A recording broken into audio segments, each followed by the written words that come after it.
બધી સવારી જોખમી થઈ ગઈ.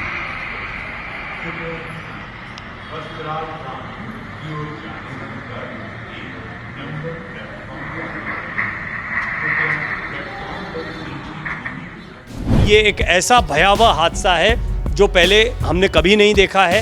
पूरा देश इससे शोक में है. प्लेन के सॉफ्टवेयर को हैक कर लिया गया. कोई अवांछित तत्व प्लेन के अंदर ऐसा मौजूद था जिसने किसी तरह की कोई परेशानी पैदा की. ब्लैक बॉक्स मिलने के बाद और चीज़ें स्पष्ट हो पाएंगी. थोड़ा पुष्टि होने में समय लगेगा कि प्लेन उठता है और उसके बाद में डाउन जाता है, लेकिन कहीं भी कोई धुआं प्लेन के उड़ते वक्त नहीं दिखाई दे रहा, यानी इंजन में किसी तरह का कोई फेलियर या आग नहीं लगी है. औपचारिक तौर पर चीज़ों के पुष्ट होने में थोड़ा समय लगेगा. नमस्कार, भारत एक्सप्रेस देख रहे हैं आप. आपके साथ मैं हूं उज्जवल मिश्रा. अहमदाबाद में जो विमान हादसा हुआ उसकी तस्वीरों ने हर किसी को दहला दिया है और हर कोई सोच रहा है कि आखिर इतने काबिल पायलट और इतना मजबूत विमान ये कैसे हो सकता है. हर किसी के मन में सवाल है. इसी को लेकर हम बातचीत करेंगे. हमारे साथ सलाहकार संपादक डॉक्टर प्रवीण तिवारी सर होंगे. तो जैसा कि सर हमने लाइन ही दी है, हादसा है या साजिश, इसको लेकर तमाम लोग सवाल उठा रहे हैं. फिर किस तरीके से, एक तो कई सारे सवाल आ रहे हैं, उस पर आपने अभी बातचीत भी की है, पूरा शो गया है, क्या कुछ लगता है? देखिए, बोइंग की टीम हो या डीजीसीए की टीम हो या अन्य जांच एजेंसियां हों, ये सभी जांच एजेंसियां मिलकर इस हादसे की जांच पड़ताल करेंगी. तो पहली चीज़ ये स्पष्ट कर दें कि औपचारिक तौर पर चीज़ों के पुष्ट होने में थोड़ा समय लगेगा. जो चीज़ें पुष्ट हो गई हैं वो ये है कि सभी 242 यात्री मारे गए हैं इस विमान हादसे में. इस बात की पुष्टि कर दी गई है. अहमदाबाद सीपी की तरफ से कर दी गई है. प्रेस कॉन्फ्रेंस बाकायदा करके कर दी गई है. परिजन रो रहे हैं, बिलख रहे हैं. उम्मीदें थी बच जाएंगे, लेकिन कोई नहीं बचा इस प्लेन हादसे में. दूसरी बड़ी बात, जिन डॉक्टर्स के हॉस्टल पर ये प्लेन गिरा है उसमें 50 से 60 डॉक्टर्स, क्योंकि ये लंच का समय था, अस्पताल छोड़कर बड़ी तादाद में, देखिए दुर्भाग्य का कैसा एक डबल डोज है ये, कि वो सभी डॉक्टर ठीक उसी समय पर लंच करने के लिए बड़ी तादाद में हॉस्टल में आए हुए थे. और यही वजह रही कि विमान जब वहाँ पर गिरा है तो बड़ी तादाद में यंग डॉक्टर्स, इंटर्न डॉक्टर्स भी मारे गए हैं. ये तादाद बहुत ज़्यादा, ये एक ऐसा भयावह हादसा है जो पहले हमने कभी नहीं देखा है. पूरा देश इससे शोक में है. अशोक गहलोत को मैं अभी सुन रहा था, वो कह रहे थे मैंने सारे कार्यक्रम रद्द कर दिए. सिर्फ उन्हीं ने नहीं, बल्कि देश के कोई भी नेता हो, कोई भी कार्यक्रम चल रहे हों, वो सब कुछ रद्द कर दिया गया. उसकी वजह यह है कि इस हादसे ने पूरे देश को दहला कर रख दिया है. बड़ी बात जो आपने शुरुआत में कही है, हादसा या साजिश, ना मैं एविएशन एक्सपर्ट हूँ, ना आप एविएशन एक्सपर्ट हैं, लेकिन मैं पिछले 2.5 से 3 घंटा हो गया जब से ये हादसा हुआ तब से लेकर अभी तक कई एक्सपर्ट से बात कर चुका हूँ. और इसके बारे में लगातार जो खबरें आ रही थी या जितनी प्रेस कॉन्फ्रेंसेस या अन्य चीज़ों को मैं सुन रहा था, उसके आधार पर जब मैंने कुछ सवाल एक्सपर्ट्स के सामने रखे तो उन्होंने एक बहुत महत्वपूर्ण बात कही. मैं I want to quote the name. Rajneesh Kapoor ji जाने माने एविएशन एक्सपर्ट हैं. काफ़ी रिसर्च वो लगातार कर रहे थे कि एविएशन से जुड़ी जितनी साइट्स हैं या दूसरे लोग जो रिसर्चर्स हैं वो इस पर क्या कह रहे हैं हादसे में. उन्होंने एक बात कही और कुछ पहलू भी बताएं जिसको थोड़ा डिटेल में मैं आगे बताता हूं. लेकिन मैंने जब उनसे सवाल पूछा कि क्या किसी साजिश की आशंका हो सकती है, उनका साफ कहना, इसे नज़रअंदाज नहीं किया जा सकता है.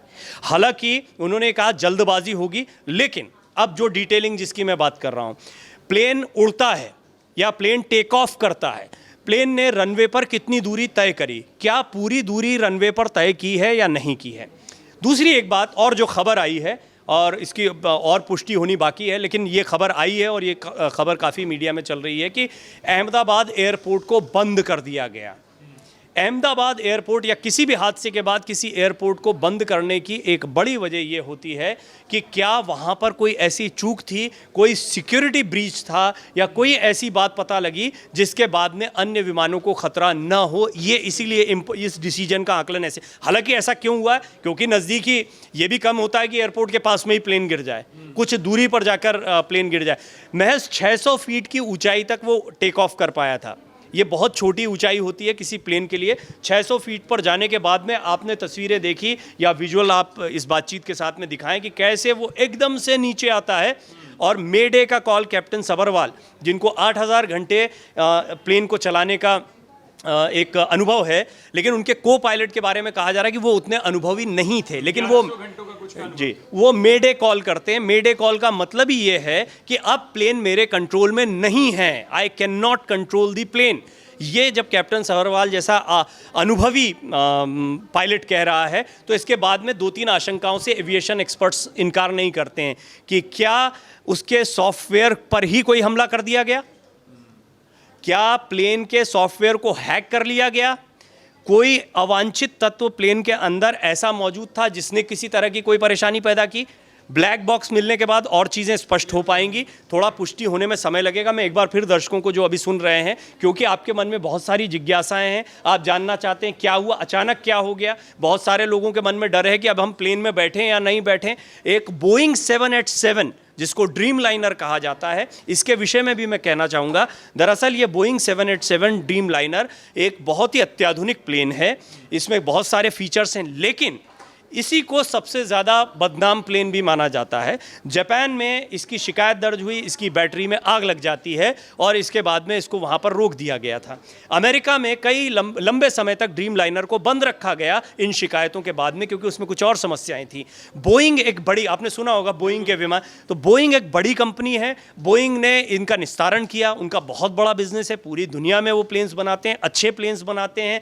उनकी टीम भी इस पर ज़रूर रिसर्च करेगी। ऐसे में बोइंग इस बात को मानेगा कि हमारी कोई तकनीकी ख़राबी हो गई या कोई गड़बड़ी हो गई, ये वो स्वीकार नहीं कर पाएंगे। और कई बोइंग उड़ रहे हैं, हम देख रहे हैं। तो फिर सवाल उठता है कि ऐसा कैसे हो सकता है। ये मैं अंदाज़ा कह रहा हूँ, ये अपुष्ट है, इसकी पुष्टि नहीं है, लेकिन एविएशन एक्सपर्ट्स इस तरीके से सोचेंगे, जांच की ये दिशा भी रहेगी, इसको नज़रअंदाज नहीं किया जाएगा, इससे इनकार नहीं किया जा सकता है। बेशक इसकी और वजह हो सकती हैं, जैसे मैं आपको बताता हूं कुछ एक चीज़ें एक्सपर्ट्स ने देखा। आप जब विजुअल को देखेंगे या विजुअल को दिखाएंगे तो उसमें आप देखेंगे कि प्लेन उठता है और उसके बाद में डाउन जाता है, लेकिन कहीं भी कोई धुआं प्लेन के उड़ते वक्त नहीं दिखाई दे रहा, यानी इंजन में किसी तरह का कोई फेलियर या आग नहीं लगी है, ये एक्सपर्ट्स का कहना है। आमतौर पर ऐसी स्थितियां तब बनती है जब इंजन में आग लग जाए, लेकिन इंजन में आग लगने के वक्त भी आप उसको मैनेज करने की स्थिति में रहते हैं जब अनुभवी पायलट हो। मे डे का कॉल तब भी नहीं होता है और तब इमरजेंसी लैंडिंग जैसी स्थितियां बनती हैं। यहाँ मे डे कॉल का मतलब है विमान मेरे कंट्रोल में नहीं है, I cannot control the plane. ये इसका मतलब ये हुआ कि वो या तो सॉफ्टवेयर को हैंडल नहीं कर पाए उस वक्त, या उनके कंट्रोल में वो चीज़ें नहीं। ऐसा क्यों हुआ, ये बहुत बड़ा सवाल है जिसकी जांच होगी, जांच होके बाद पुष्ट हो जाएगी। अभी तो पूरे देश के लिए बहुत दुख की घड़ी है। प्रधानमंत्री नरेंद्र मोदी, राष्ट्रपति द्रौपदी मुर्मू, सभी ने इस पर अपना शोक व्यक्त किया है। पूरा देश इस वक्त शोकग्रस्त हो गया है। हर किसी के मन में एक दर्द तो है ही, साथ ही साथ में एक डर भी है। हवाई यात्राओं को लेकर जो डर पैदा हो रहा है उसको लेकर भी एक्सपर्ट्स का कहना है कि हम जानते हैं इस तरह के हादसे होने के बाद लोग डरते हैं कि प्लेन में बैठे तो कहीं क्योंकि प्लेन में अगर हादसा होता है तो सबके सब निपट जाते हैं, जैसा कि इसमें हुआ है। और आपने देखा कैसा एक आग का गोला वहाँ पर एक बम होता है। एक और बड़ा फैक्टर ये है कि ये जो प्लेन था AI-171, ये एक ऐसा प्लेन था जो अहमदाबाद से लंदन जा रहा था। अहमदाबाद से लंदन जाना यानी एक बड़ी फ़्लाइट है, एक इंटरनेशनल फ़्लाइट है। इसमें फ्यूल की तादाद बहुत ज़्यादा थी। फ्यूल जब बहुत ज़्यादा, और वो भी टेक ऑफ करते ही, यानी फुल फ्यूल कैपेसिटी में ये प्लेन था, और जिस वक्त ये नीचे गिरा वो उस पूरे फ्यूल के साथ गिरा। अपने आप में एक बहुत बड़ा बम। आपने देखा 9/11 की घटना हमें हमेशा याद आती है, उसमें तो बम की तरह इस्तेमाल किया ही गया प्लेन एक उड़ता हुआ बम होता है, हमेशा होता है, और इसीलिए उसमें एहतियात, लेकिन सुरक्षा फीचर्स भी होते हैं। मैं खुद अभी कुछ दिन पहले फ़्लाइट से आया हूँ दिल्ली, जब वापस आया तो उसके बाद में अभी मेरे परिवार में ये एक डर सा बैठ गया। ये सामान्य डर लोगों के मन में बैठेगा। एविएशन इंडस्ट्री पर कितना फ़र्क पड़ता है, हम कितने सुरक्षित हैं। महबूबा मुफ्ती कह रही है जो जिम्मेदार है उसको पहले आइडेंटिफाई करो, किया जाना चाहिए। बहुत ज़रूरी है कि इसकी जिम्मेदारी कैसे तय हो। क्या एविएशन में कोई चूक हुई है, पायलट की तरफ से कोई चूक हुई है, किसी तरह का कोई सैबोटाज किया गया है, कोई हैकिंग की गई है? बहुत सारे ये देखिए आशंकाएं हैं ना, मैं इस पर कुछ नहीं कह सकता कि इसमें से क्या हुआ है, या परिंदा टकराया, क्योंकि अहमदाबाद में पहले भी घटनाएं सामने आ चुकी हैं। वहाँ पे चिड़ियाएँ, परिंदे बहुत सारे जो हैं वो आसपास के क्षेत्रों में देखने को मिलते हैं। आमतौर पर ऐसी घटनाओं के लिए परिंदे भी जिम्मेदार होते हैं, लेकिन इसके बारे में अभी क्योंकि कोई पुष्टि नहीं हुई है, इमीडिएटली कोई ऐसे सबूत भी नहीं मिलते हैं कि इस तरह की घटना इस वजह से हुई है।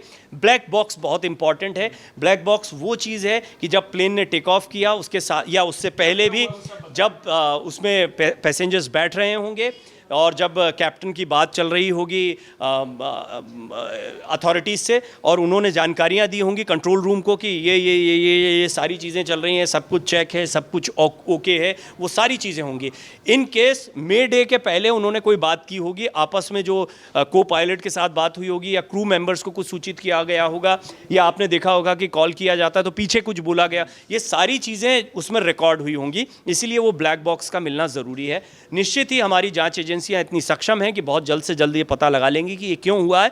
फिर भी मैं एक बार फिर एक्सपर्ट्स को कोट करते हुए कहना चाहूँगा कि ये हादसा ना होकर साजिश भी हो सकती है, इस बात को नज़रअंदाज नहीं किया जा सकता, इस बात से इनकार नहीं किया जा सकता, लेकिन इसकी कोई औपचारिक पुष्टि नहीं है, मेरे पास ऐसे कोई सोर्सेज नहीं है, ना ही मैं एविएशन एक्सपर्ट हूँ।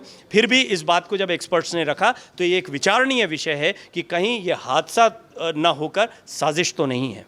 और बिल्कुल, और तमाम सवालों के साथ लोगों के मन में अभी भी डरे हुए भी हैं, सवाल भी हैं, तमाम काफ़ी सारी चीज़ें, और इस पर लगातार जांच एजेंसियां, खुद गृह मंत्री अमित शाह दिल्ली से रवाना हो चुके हैं, वो अहमदाबाद जा रहे हैं, तो ये स्पष्ट है, प्रधानमंत्री नरेंद्र मोदी भी लगातार कह चुके हैं, वो अधिकारियों के संपर्क में हैं, तो जांच होनी बाकी है। और जिस ब्लैक बॉक्स का जिक्र कर रहे हैं वो मिलना बहुत ज़रूरी है, और उसके बाद सारा दूध का दूध और पानी का पानी हो जाएगा कि असल वजह इसके क्रैश होने की क्या रही। लगातार अपडेट हम आपको देते रहेंगे। देश दुनिया की बाकी तमाम खबरों के लिए देखते रहिए भारत एक्सप्रेस।